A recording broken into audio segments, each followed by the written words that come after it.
Isa po ako sa napagaling ng Complete. Yun po yung product ng Alliance in Motion Global. Actually, ang kapatid ko po ang nagsimulang gumamit noon.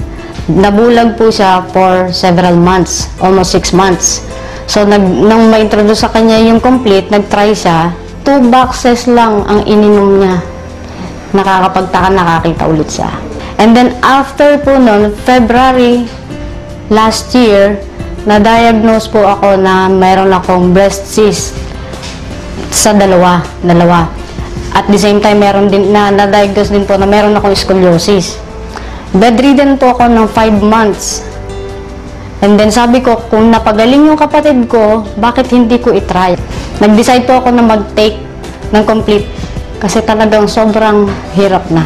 Pakiramdam ko mamamatay na ako kasi parang may nakadagan sa dibdib ko.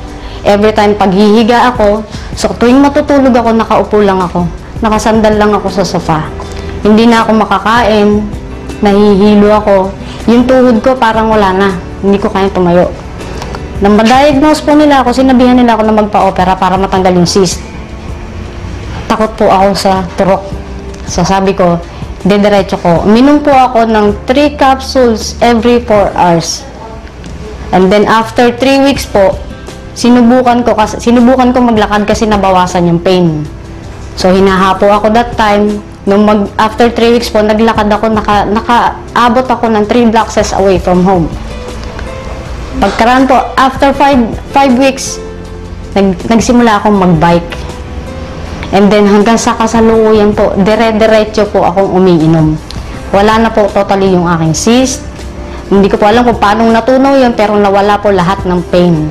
So, yung middle bone ko po na sinabi ng doktor na namamaga noong February last year, na-prevent po yung paglala. So, lahat ng pain na naramdaman ko, kung mararamdaman nyo lang yung sakit, parang hinihiwa yung likod ko mula sa batok ko hanggang sa dulo sa ilalim. Para siyang hinihiwa. So, every time na huhugot ako ng paghinga ko, napakahirap para sa akin.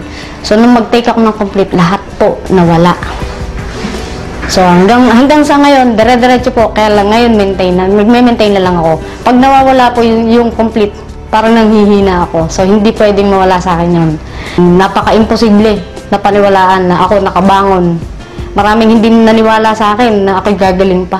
Salamat kay Lord na naging instrumento niya ang Alliance in Motion para makapagpagaling ng mga may sakit tulad ko.